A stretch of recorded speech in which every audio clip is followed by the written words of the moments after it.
Hi everyone, this is Annapurni and welcome to my channel. നമ്മുടെ ഇന്നത്തെ video വളരെ popular ആയിട്ടുള്ള ഒരു ഓഥറിന്റെ പോപ്പുലർ ആയിട്ടുള്ള ഒരു റൊമാൻറ്റിക് ഫിക്ഷൻ ബുക്കിന്റെ റിവ്യൂ ആണ്. ഇൻസ്റ്റാഗ്രാമിലും ടിക്ടോക്കിലും ഒക്കെ ഒരുപാട് ഫേമസ് ആയിട്ടുള്ള ഒരു ബുക്കാണിത്. ഇത് ഒരുപാട് പേർ വായിച്ചിട്ടുമുണ്ട്, വായിച്ചുകൊണ്ടിരിക്കുന്നതുമാണ്. പിന്നെ ഒരുപാട് പേരുടെ TBRലും ഉള്ള ഒരു ബുക്കാണിത്.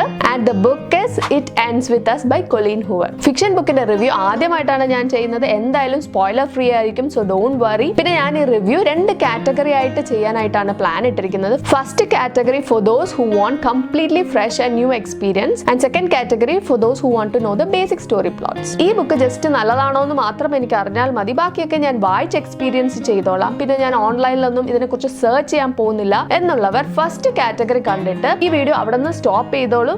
Well and good. അതല്ല, നിങ്ങൾ ഈ ബുക്കിന്റെ ബാക്ക് പേജ് വായിക്കും, പിന്നെ ഓൺലൈനിൽ ഈ ബുക്കിനെ കുറിച്ച് ജസ്റ്റ് ഒന്ന് സെർച്ച് ചെയ്ത് അതിൽ കിട്ടുന്ന കുറച്ച് കീവേഡ്സ് ഒക്കെ നോക്കി മനസ്സിലാക്കിയിട്ടേ ബുക്ക് വായിക്കുള്ളൂ എന്നുണ്ടെങ്കിൽ ഫസ്റ്റ് കാറ്റഗറി കഴിഞ്ഞ് ഈ വീഡിയോയുടെ സെക്കൻഡ് കാറ്റഗറിയും കണ്ടിന്യൂ ചെയ്തോളൂ. എന്തായാലും സ്പോയിലേഴ്സ് ഇൻക്ലൂഡ് ചെയ്യില്ല ഈ വീഡിയോയിൽ. So let's start. Category number 1 for those who want completely new and fresh experience.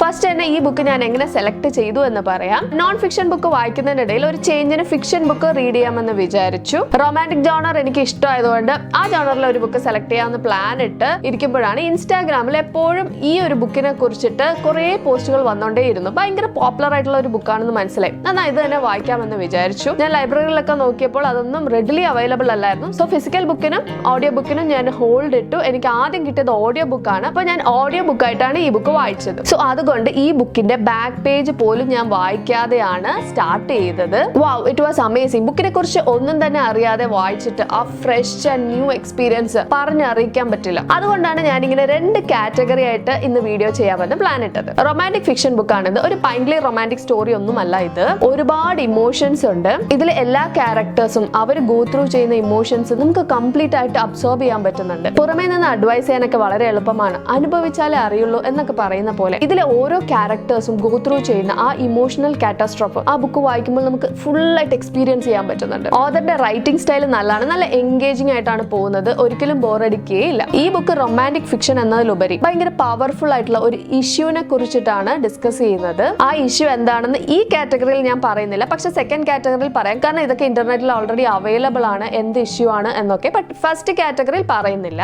So കൊലിൻ ഹൂവറിന്റെ book ഇതുവരെ വായിച്ചിട്ടില്ലാത്തവർ ഫസ്റ്റ് അവരുടെ ഈ ബുക്കിൽ സ്റ്റാർട്ട് ചെയ്യുന്നത് വളരെ നല്ലതായിരിക്കും. ഓൾറെഡി കൊലിൻ ഹൂവറിന്റെ ബുക്ക് വായിച്ച് ഇഷ്ടമായവർക്ക് ഇതൊരു മസ്റ്റ് റീഡ് ആണെന്ന് ഞാൻ എടുത്തു പറയേണ്ട കാര്യമില്ലല്ലോ. So just go for it. പിന്നെ ഈ ബുക്ക് ഞാൻ മെച്യൂർ അഡൽട്സ് ലൈക്ക് ഒരു 20+ ഏജ് ആയിട്ടുള്ളവർക്ക് റെക്കമെൻഡ് ചെയ്യുള്ളൂ. കാരണം കൊലിൻ ഹൂവറിന്റെ റൈറ്റിംഗ് സ്റ്റൈലിൽ ഇന്റിമേറ്റ് സീൻസ് ഒക്കെ ഭയങ്കര ഡിസ്ക്രിപ്റ്റീവ് ആയിട്ടാണ് എഴുതാറുള്ളത്. സോ മോസ്റ്റ്ലി അത് ടീൻസിന് അത്ര ഏജ് അപ്രോപ്രിയേറ്റ് ആയിരിക്കില്ല. സോ കാറ്റഗറി 1 എനിക്ക് പറയാനായിട്ട് ഇത്രയേ ഉള്ളൂ. ഇതിൽ കൂടുതൽ പറഞ്ഞു കഴിഞ്ഞാൽ നിങ്ങൾക്ക് ആ ബുക്ക് വായിച്ചിട്ടുള്ള ന്യൂ ആൻഡ് ഫ്രഷ് എക്സ്പീരിയൻസ് കിട്ടാതാവും. സോ കാറ്റഗറി 1 ആൾക്കാർക്ക് ഈ വീഡിയോ ഇവിടെ നിന്ന് സ്റ്റോപ്പ് ചെയ്യാം. നെക്സ്റ്റ് നമുക്ക് കാറ്റഗറി 2 കാണാം. Category 2 is for those who wants to know about the basic story plots. It Ends With Us എന്ന ഈ ഒരു ബുക്കിൽ 3 മെയിൻ ക്യാരക്ടേഴ്സ് ആണ് ഉള്ളത്. Lily, Ryle and Atlas. ഈ 3 പേർക്കും ഈക്വലി ഇമ്പോർട്ടന്റ് ആയിട്ടുള്ള റോൾ ഉണ്ട്. അതിൽ ലില്ലിയുടെ ക്യാരക്ടർ പറഞ്ഞു കഴിഞ്ഞാൽ ഒരു ബോൾഡ് ആയിട്ടുള്ള ഒരു വുമൻ ആണ്. ഭയങ്കര ഇൻഡിപെൻഡന്റ് ആയിട്ടും പിന്നെ നല്ല ഇമോഷണൽ ആയിട്ടുള്ള ഒരു ആളാണ്. മറ്റുള്ളവരുടെ ഷൂസിൽ നിന്നൊക്കെ ചിന്തിക്കാനും ചെറിയ പ്രായത്തിൽ തന്നെ മനസ്സിലാക്കിയ ഒരു ഇമോഷണൽ ആയിട്ടുള്ള ഒരു ക്യാരക്ടറാണ് ലില്ലി. രണ്ടാമത്തെ ക്യാരക്ടറാണ് Atlas.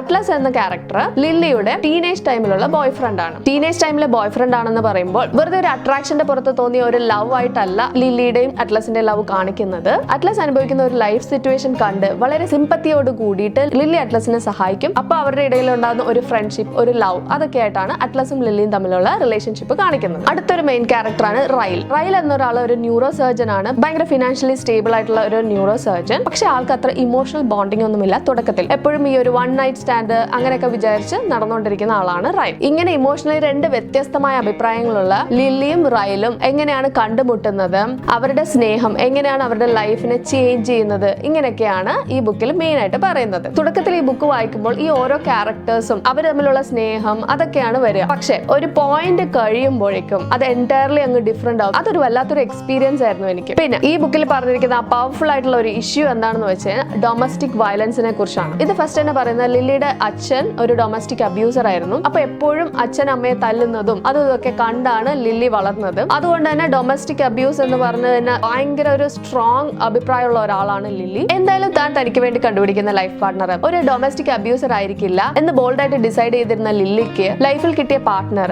In case domestic abuser ആണെങ്കിൽ ഇമോഷണലി ഇത്ര അറ്റാച്ച്ഡ് ആയിട്ടുള്ള ലില്ലി ആ പാർട്ണറിന്റെ കൂടെ എന്തായാലും അഡ്ജസ്റ്റ് ചെയ്തിരിക്കുമോ, അതോ ഡൊമസ്റ്റിക് വയലൻസിന് എഗെയിൻസ്റ്റ് ആയിട്ടുള്ള ആള് ആ റിലേഷൻഷിപ്പിൽ നിന്ന് പുറത്തു വരുമോ? ഈ രണ്ട് മെയിൻ കാര്യങ്ങളിലൂടെയാണ് ഈ ബുക്ക് പോകുന്നത്. ഈ ബുക്കിൽ ഞാൻ നേരത്തെ പറഞ്ഞ പോലെ എല്ലാ ക്യാരക്ടേഴ്സിന്റെ ഇമോഷൻസ് ഭയങ്കരമായിട്ട് നമ്മളെ ഫീൽ ചെയ്യിക്കുന്ന രീതിയിലാണ് ഓഥർ എഴുതിയിട്ടുള്ളത്. ഈ ബുക്കിന്റെ ക്ലൈമാക്സ് എത്തിക്കഴിയുമ്പോഴേക്കും ഒരു വല്ലാത്തൊരു സ്റ്റേറ്റിലായത്, അതായത് ഓക്കെ ഈ ക്യാരക്ടർ ചെയ്തത് കറക്റ്റ് ആണോ, അതോ മറ്റേ ക്യാരക്ടറിന് അനുഭവിക്കേണ്ടി വന്ന ആ ഒരു സങ്കടവും അല്ലെങ്കിൽ ആ ഒരു ബുദ്ധിമുട്ടുകളും എല്ലാം ജസ്റ്റിഫൈ ചെയ്യേണ്ടതാണോ, അങ്ങനെയുള്ള ഒരുപാട് ചോദ്യങ്ങൾ നമ്മുടെ മനസ്സിന്റെ ഉള്ളിലോട്ട് വരും. ഭയങ്കരമായിട്ട് അറ്റാച്ച്ഡ് ആയിട്ടിരിക്കും. ഇപ്പോഴും എനിക്ക് ആ ബുക്കിന്റെ സ്റ്റോറി ഭയങ്കരമായിട്ട് മനസ്സിൽ കിടപ്പുണ്ട്. ആക്ച്വലി ഈ ബുക്ക് വായിച്ചു കഴിയുമ്പോഴേക്കും നമ്മുടെ ഈ എക്സിസ്റ്റിംഗ് സൊസൈറ്റിയിലുള്ള ഒരുപാട് തോട്ട്സിനെ കുറിച്ചിട്ടൊക്കെ എന്റെ മനസ്സിലൂടെ പോവുകയായിരുന്നു. അതായത് കല്യാണം കഴിഞ്ഞു കഴിഞ്ഞാൽ പാർട്ണർ എങ്ങനെയാണെങ്കിലും അഡ്ജസ്റ്റ് ചെയ്ത് പോകണം, അതും കുറച്ച് വർഷങ്ങളൊക്കെ കഴിഞ്ഞ് കുട്ടികളായി കഴിഞ്ഞാൽ പിന്നെ കുട്ടികൾക്ക് വേണ്ടിയിട്ട് അഡ്ജസ്റ്റ് ചെയ്ത് പോകണം, അങ്ങനെയുള്ള ഓരോ റീസൺസ് പറഞ്ഞ് ഈ അഡ്ജസ്റ്റ് ചെയ്ത് ഒരു ടോക്സിക് റിലേഷൻഷിപ്പിൽ ഇരിക്കുമ്പോൾ നമ്മൾ ഈ പറയുന്ന കാരണങ്ങൾ ആക്ച്വലി ശരിക്കും ബെനിഫിറ്റ് ആവുന്നുണ്ടോ എന്നൊക്കെ ക്വസ്റ്റ്യൻ ചെയ്യും. അതായത് നമ്മൾ കുട്ടികൾക്ക് വേണ്ടിയിട്ട് എന്ന് പറയുമ്പോൾ ഈ ടോക്സിക് റിലേഷൻഷിപ്പിലൂടെ പോകുന്ന പാരന്റ്സിന്റെ കൂടെയുള്ള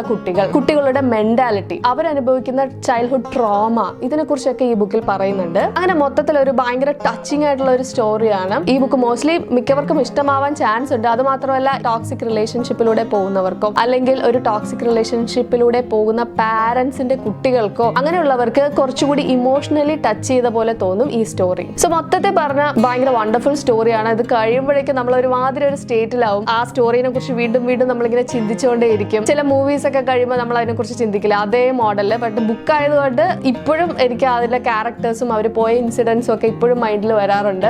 സോ നല്ലൊരു ബുക്കാണ്. റൊമാൻറ്റിക് ഫിക്ഷൻസ് ഒക്കെ ഇഷ്ടമുള്ളവർക്ക് ഈ ബുക്ക് ഡെഫിനറ്റ്ലി ട്രൈ ചെയ്യാം. ഇതെന്റെ first fiction book review video ആണ്. ഇതുപോലെ ഒരുപാട് വീഡിയോസ് ഇനിയും ഞാൻ പോസ്റ്റ് ചെയ്യാം. ഇതുപോലെ നിങ്ങൾക്ക് ഏതെങ്കിലും ബുക്കിനെ കുറിച്ച് ഞാൻ റിവ്യൂ ഇടണമെങ്കിൽ അതും കമന്റ് ചെയ്യൂ. ഞാൻ ഓൾറെഡി വായിച്ചതാണെങ്കിൽ ഉടനെ തന്നെ വീഡിയോ ഇടാം, ഇല്ലാത്തതാണെങ്കിൽ ഞാൻ വായിച്ചിട്ട് അതിനുശേഷം വീഡിയോ ഇടാം. So if you like my videos, please subscribe to my channel. As always, books are magical, so keep on reading. Bye.